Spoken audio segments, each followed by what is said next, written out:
क्या कोई व्यक्ति बिना स्कूल गए हुए, बिना पढ़ाई किए हुए सर्जन बन सकता है, डॉक्टर बन सकता है?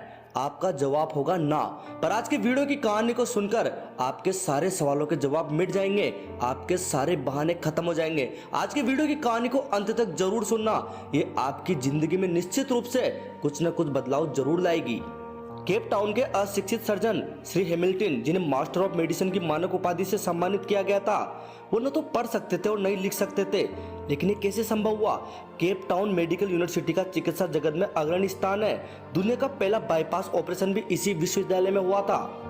इस विश्वविद्यालय ने मास्टर ऑफ मेडिसिन की मानक उपाधि से एक ऐसे व्यक्ति को सम्मानित किया जिसने अपने जीवन में कभी स्कूल का चेहरा नहीं देखा था, न तो अंग्रेजी पढ़ सकता था, वो नहीं लिख सकता था। लेकिन 2003 में एक सुबह विश्व प्रसिद्ध सर्जन प्रोफेसर डेविड डेन ने विश्वविद्यालय के सभागार में घोषणा की, आज हम एक ऐसे आदमी को चिकित्सा में मानक उपाधि प्रदान कर रहे हैं जिसने दुनिया में सबसे अधिक डॉक्टरों को सर्जन बनाने में मदद की, जो न सिर्फ एक असाधारण शिक्षक है बल्कि एक कमाल के सर्जन भी है। इन्होंने चिकित्सा विज्ञान को जिस तरह समझा वो बहुत आश्चर्यजनक है। इस घोषणा के साथ प्रोफेसर ने हैमिल्टन का नाम लिया तो पूरा सभागार खड़ा हो गया और तालियों से अभिनंदन किया। यह इस विश्वविद्यालय के इतिहास का सबसे बड़ा स्वागत समारोह था। हैमिल्टन का जन्म केप टाउन के एक सुदूर गांव में सेनिटानी में हुआ था। उसके माता पिता भेड़ बकरी चराते थे। बचपन में हैमिल्टन नंगे पैर पहाड़ों में घूमता था, बाद में केप टाउन चला गया। उन दिनों केप टाउन विश्वविद्यालय में निर्माण कार्य चल रहा था। हैमिल्टन ने एक मजदूर के रूप में वहाँ काम शुरू किया। जितना पैसा मिलता था वो घर बेच देता था और खुद चने खाकर वहाँ खुले में सो जाता था। निर्माण पूरा होने में कई वर्षों तक एक मजदूर की तरह काम किया। जब उसे टेनिस कोर्ट में घास काटने का काम मिला, अगले 3 साल तक वो ऐसे ही करता रहा। फिर उनकी जिंदगी में एक अजीब मोड़ आया। वो चिकित्सा विज्ञान में वहां पहुंच गए जहां उन जैसा कोई कभी भी नहीं पहुंच सकता। प्रोफेसर रॉबर्ट जॉयस जिराफों पर शोध कर रहे थे। जब कोई जिराफ पानी पीने के लिए अपनी गर्दन झुकाता है तो उसके दिमाग का खून का दौरा कम क्यों नहीं होता, वो इस पर रिसर्च कर रहे थे। उन्होंने ऑपरेटिंग टेबल पर एक जिराफ को लिटाकर बेहोश कर दिया, लेकिन जैसे ही जिराफ का ऑपरेशन शुरू हुआ, जिराफ अपना सिर हिलाना शुरू कर दिया। इसलिए ऑपरेशन के दौरान जिराफ की गर्दन को मजबूती से थामने के लिए उन्हें एक मजबूत आदमी की जरूरत पड़ी। प्रोफेसर थिएटर के बाहर आए तो बाहर लॉन पर हैमिल्टन घास काट रहे थे। प्रोफेसर ने देखा कि वो मजबूत कद काठी का एक स्वस्थ इंसान है।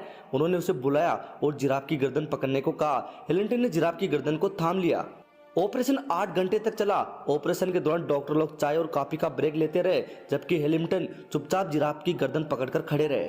जब ऑपरेशन समाप्त हुआ तो चुपचाप वापस बाहर चले गए और अपने काम को करने लगे। अगले दिन प्रोफेसर ने उन्हें फिर बुलाया। वो आए और उस जिराफ की गर्दन थाम ली। इसके बाद ये दिनचर्या बन गई। उन्होंने कई महीनों तक इस तरह दुगना काम किया और उसके लिए उन्होंने कोई अतिरिक्त मुआवजे की मांग की और नहीं कोई शिकायत की। प्रोफेसर रॉबर्ट जॉयस उनकी दृढ़ता और ईमानदारी से बहुत प्रभावित हुए। उन्होंने हैमिल्टन को टेनिस कोर्ट से लैब असिस्टेंट के रूप में पदोन्नत कर दिया। अब वो रोज विश्वविद्यालय में आते, ऑपरेशन थिएटर में जाते और सर्जनों की मदद करते। ये सिलसिला सालों तक चलता रहा।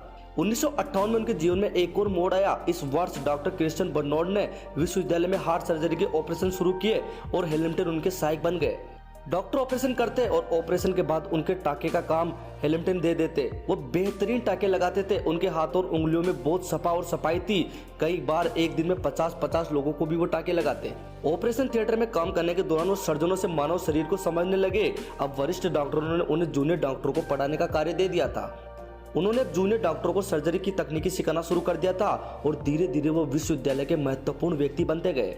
वो चिकित्सा विज्ञान की औपचारिक शब्दावली से अपरिचित थे, पर वो दुनिया के सबसे अच्छे सर्जनों में से एक थे। उनके जीवन में सबसे महत्वपूर्ण और तीसरा मोड़ आया 1970 में, जब इस साल जिगर पर शोध शुरू हुआ। उन्होंने सर्जरी के दौरान जिगर की एक विशिष्ट धमनी की पहचान की, जिससे लीवर प्रत्यारोपण पहले से आसान और सफल हो गया।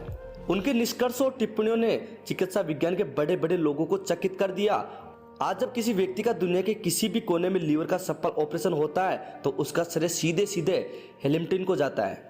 हैमिल्टन ने ईमानदारी और दृढ़ता के साथ यह मुकाम हासिल किया। वो 50 वर्षों तक केप टाउन विश्वविद्यालय से जुड़े रहे। उन 50 वर्षों में उन्होंने एक भी छुट्टी नहीं ली। वह अल सुबह 4 बजे घर से निकलते और विश्वविद्यालय तक का सफर पैदल ही तय करते और सुबह ठीक 6 बजे थिएटर में प्रवेश करते थे। लोग उनके आने के समय के साथ अपनी घड़ियों का मिलान कर सकते थे। जो सम्मान हैमिल्टन को मिला वो चिकित्सा विज्ञान में आज तक किसी को नहीं मिला।